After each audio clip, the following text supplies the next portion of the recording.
por ter compartilhado com budistas, com xamanistas, com os índios, com pessoas de todas as religiões e ter participado de ambientes assim.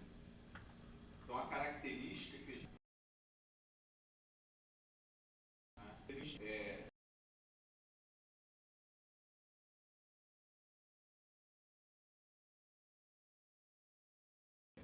Então, vou para o que eu estava falando. Se eu posso ter qualquer crença, e ela é livre a minha crença, minha ação não vive assim. Por exemplo, a ação de esquerda sobre aquilo que eu acredito não é livre. No Brasil, não é permitido escrever livros sobre o nazismo. Isso foi proibido.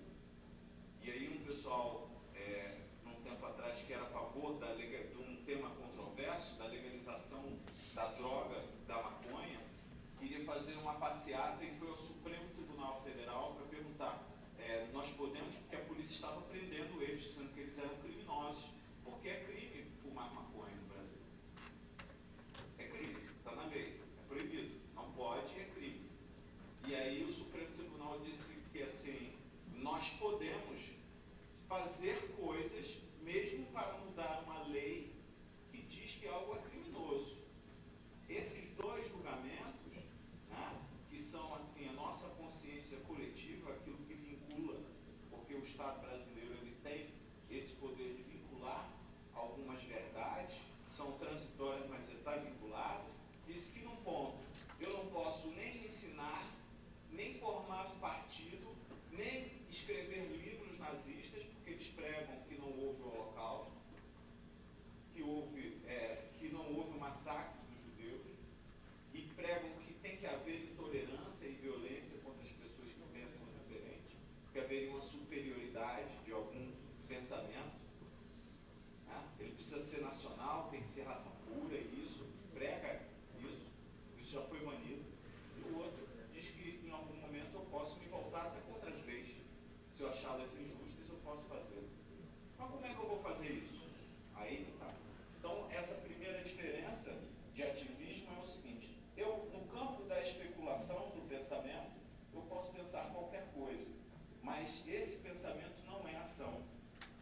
Então, a lei não alcança em nenhum momento a minha liberdade de pensamento, mesmo que seja um pensamento de matar alguém. Então, ninguém pode ser punido, e isso não é só aqui no Brasil, isso é uma coisa que mundialmente já é um princípio mundial. Ninguém pode ser punido por sentir ódio ou desejar mal a ninguém. Ele é punido sim quando esse pensamento passa para a ação. O ativismo não é só essa ação, ela é essa ação somada com uma outra coisa. Ela é somada com a finalidade de alterar social ou politicamente alguma estrutura. Então, aí fica uma coisa muito ampla, porque, por exemplo, um monge budista que entoa um mantra, a ação de não praticar nenhuma ação como uma prática, ele é um ativista, porque diz que assim ele estaria cultivando uma compaixão universal e que isso iria transformar a sociedade. Um professor, quando ensina a tolerância ou ensina o respeito ou o debate, ele também seria um ativista. Mas essa transformação, ela tem uma outra característica que eu já falei aqui. Ela se volta contra a ordem legal. É contra a lei. É contra a lei. E aí é que a gente entra no campo da democracia. Não a democracia grega, tá? Eu não sou especialista. Se me perguntarem das guerras na Grécia, eu só vou falar uma coisa sobre a democracia grega. Na Grécia, apesar do conceito de democracia lá ter surgido, ele convivia com o conceito de escravidão, em que alguns homens eram coisa. Né? E aí, mas isso desmancha o argumento? Não. E hoje, no Brasil, a cada dia, 40 pessoas são libertadas do cativeiro. Também não do cativeiro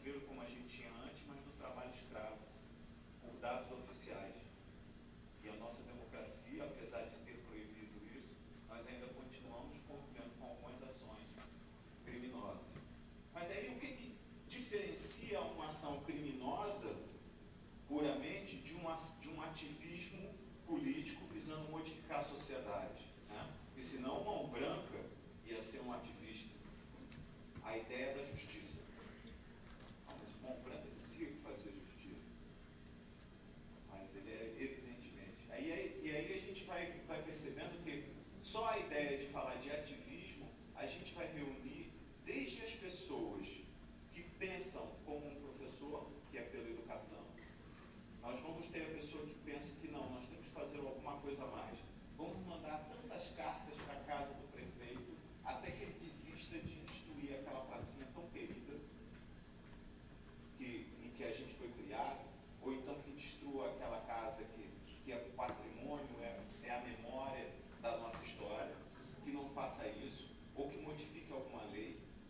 Né? Vamos mandar carta e vamos ficar perturbando ele até desistir. Vamos lá, não deu, então vamos fazer outra coisa, vamos fazer uma passeada. Então toda ação no Brasil e no mundo que for pacífica, sem armas, ela é uma ação permitida pela ordem constitucional que a gente tem. Para quê? Com a intenção de garantir que haja a transformação dessa mesma sociedade. No momento em que um Estado ele cria regras tão rígidas em que não há espaço, e aí a gente tem a impressão que as pessoas estão excedendo do direito de liberdade, né?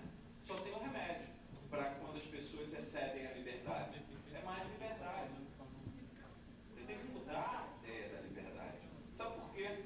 Porque no momento em que a gente não tem estrutura para garantir essa mudança, essa ruptura, é a violência que acontece. Querem dizer uma coisa? Tem um pessoal de Portugal que está vindo aí ao Brasil falando sobre um princípio interessante, que é o seguinte: toda geração que está, né, quer vincular e educar os filhos, fazer com que o filho se vincule aos seus valores. Não é isso? É o normal, porque a pessoa tem mais experiência. Mas nenhuma geração que quer, que está crescendo, quer se vincular, ele quer fazer uma coisa nova. Então, quando eu jovem, eu não quero obedecer aos meus pais, mas depois que eu envelheço, eu quero que meu filho se comporte igual a mim.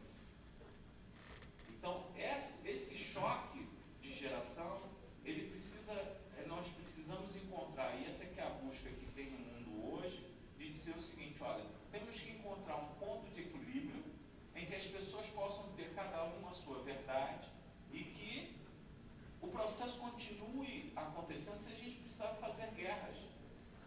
Né? E a gente tem uma coisa lá na Constituição escrita também, que o Exército Brasileiro, as Forças Armadas, as Forças de Segurança Auxiliares e todas as instituições, inclusive a instituição da advocacia, que eu jurei defender a Constituição,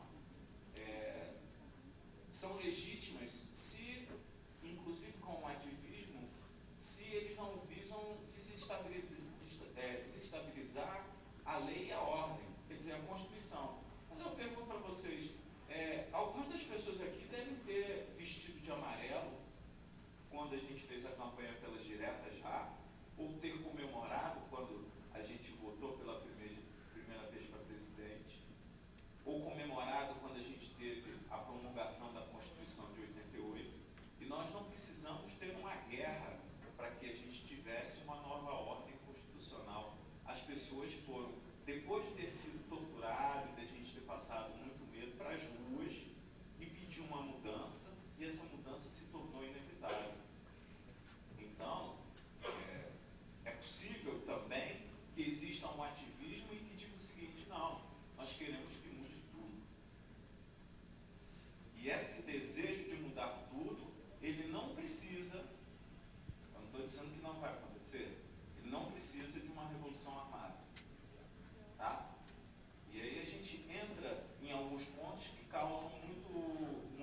dizer qual é a tua missão, você concordou que iria fazer qualquer coisa que eu dissesse, tá bom?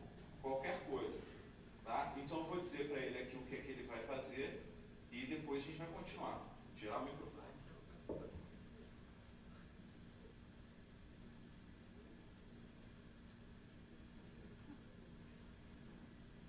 Então vou te dar o microfone.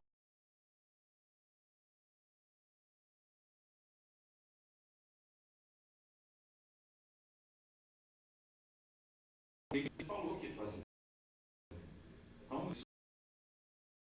Desobedeceu. Faltou até com muito obrigado. Pode deixar que eu não vou te deixar enorme só não. Um desobediente. Uma pessoa que não ele disse que ia fazer e não fez. Né? Então depende um pouco, assim, e aí talvez você se surpreenda se eu disser o seguinte, olha, ele obedeceu, porque a missão era vir aqui na frente e dizer, isso eu não faço de jeito nenhum. Só que a impressão de quem está aí embaixo é o quê? É dependendo da pessoa também, se o cara for um bom ator, né? É que ele desobedeceu. Poxa, o cara concordou que ia fazer a tarefa, ele chegou lá e desobedeceu. Por que eu estou falando isso? É porque, na verdade, a gente vai entrar com uma questão sensível na nossa democracia hoje, que é a tutela que a gente continua tendo das forças militares para a nossa democracia. Todo mundo criticou a OAB por ter falado, e o meu trabalho, porque direitos humanos só falam no direito dos bandidos, então vamos começar falando dos direitos humanos dos policiais. O policial tem o direito humano de receber o soldo. E não tem mais nenhum outro. Ele não tem o direito de se sindicalizar, ele não tem o direito de desobedecer uma ordem justa, ele não tem o direito de questionar, como vocês fizeram, a maior parte das pessoas. Eu falei, vocês aceitam essa missão? Eu não vou dizer o que é, mas vocês têm que fazer. A maior parte das pessoas se recusou. Se todos fôssemos militares, todos estariam presos administrativamente. O militar também não tem esse direito. Tá? E a pessoa que é educada assim é a pessoa que defende o devido processo legal. Que diz o seguinte, olha, você só pode prender uma pessoa se você for em flagrante delito. Aqui eu mostrei também com essa brincadeira, muito obrigado, viu? Então, eu te chamei de mentiroso, você me desculpe. Né? Ele passou aqui esse vexame que foi forjado. Né? A impressão que, se eu agora, mesmo que algumas pessoas tivessem notado qual era a missão assim que ele falou, porque ele veio até aqui para frente e disse, isso eu não faço de jeito nenhum, de um jeito bem convincente, né? Algumas pessoas já perceberam, mas se eu fosse em juízo e perguntasse, bom, ele concordou em realizar a tarefa? Concordou. E aí o que ele foi lá na frente disso? Ele falou, não, ele disse que ele não faria, para o juiz. O juiz ia ter certeza do quê? O que ele ia ter certeza? Ele ia ter fé, ia acreditar, porque estaria contando por quantas testemunhas? 300 testemunhas iam afirmar a mesma coisa, que ele disse que ia fazer e se negou no ato seguinte que não ia fazer. Desobedeceu. E aí o juiz vai lá e condena ele pelo crime de desobediência. O juiz não está mentindo. O problema nessa história toda é o seguinte, é que eu tinha o monopólio da informação. E ele, que era a pessoa que cometia a ação, eu tinha um pensamento, e ele tinha ação, as coisas estavam separadas, ele não podia questionar. E é por isso que algumas pessoas dizem que a polícia, essa relação hierárquica, militarizada, é a negação da política. Porque ela separa e desumaniza, inclusive. Aí o acordo que eu faço contigo é o seguinte, eu vou te dar 2 dias de prisão administrativa para você sair da rua, a gente resolve isso depois, não te identifica e fica com isso mesmo, porque vai ser...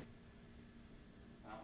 Então, é a isso que nós estamos éramos submetidos. Então, esse é um ponto sensível que ficou claro, mas não era nenhuma luta dessas passeatas. As passeatas começaram por 20 centavos e tal, e aí eu estou falando da minha atividade específica. A gente começou a perceber, né, no Rio de Janeiro, que a gente tinha lá naquelas passeatas tanto ativistas que beiravam a ação direta de quebrar bancos e alguns na teoria, porque eu nunca vi isso acontecer, né? O anarquismo é uma doutrina política que no seu pensamento especulativo diz o seguinte: nós temos que criar uma situação de caos para destruir o Estado. Para destruir o Estado. Enquanto estiver conversando sobre isso, não tem problema. Agora, quando tiver em vias de fazer isso, tudo bem. E temos pessoas que são pacifistas. Eu me considero um pacifista. Eu acho que a atitude, a gente erguer barreiras, que me aproxima da ideia de desobediência civil. Né? A desobediência civil, ela pode ser violenta ou não violenta. Então, ela é uma espécie de ativismo. Né? Um professor não prega desobediência civil, ele não faz desobediência civil. Mas a desobediência civil pacifista, ela diz o seguinte: então, eu vou fazer isso mesmo que você me prenda. Então você vem comigo, por gentileza eu vou. Então vamos, eu vou ficar preso. É engraçado que um dos líderes recentes que praticaram a desobediência civil, na verdade era o chefe do braço armado do Partido Nacional Africano, na África do Sul, Nelson Mandela, e logo em seguida ele condenado à pena de prisão perpétua. Aí sim a atividade dele começou a se tornar uma atividade que ganhou o mundo. Então, somente o país que, por último, conseguiu conceder a cidadania aos negros, porque tinha um regime de apartheid, foi 1980, 1990, se eu não me engano, por aí. Né? Para nós, um absurdo, um absurdo. Então, essa ideia do absurdo também é importante, né? O que define, então, onde é que estão as ideias que fundamentam a minha ação? Está na ideia de justiça. Está na ideia de justiça. Né? Vocês vejam que se eu ensaio bem com ele esse número aqui, de dizer que foi ele que desobedeceu, eu posso, por exemplo, encobrir que eu estou formando uma quadrilha com ele para enganar todos vocês. Concorda? Eu posso encobrir.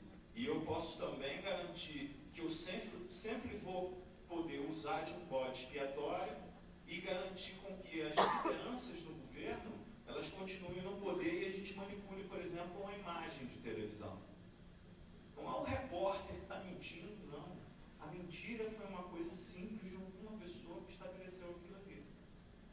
Né? Tem um outro exemplo que é interessante, aí eu estou fazendo isso mesmo para a gente exercitar a crítica e a gente começar a observar as coisas com um olhar mais atento, que é o seguinte: eu não sei se vocês lembram do filme do Batman e do Coringa.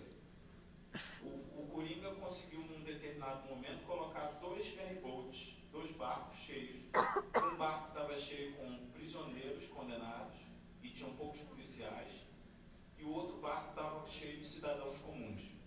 E ele colocou bombas nos dois, só que o detonador de um estava no outro. E ele disse assim: olha, vocês têm até meia-noite para decidir, porque tem um detonador lá e o cara pode explodir primeiro. Olha só. Então, essa situação é uma situação interessante também, porque ela é baseada numa teoria que foi muito utilizada durante a Guerra Fria, que fundamentou também a ditadura no país, que estava no contexto, que era o seguinte: se alguém vem aqui no meu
vez a gente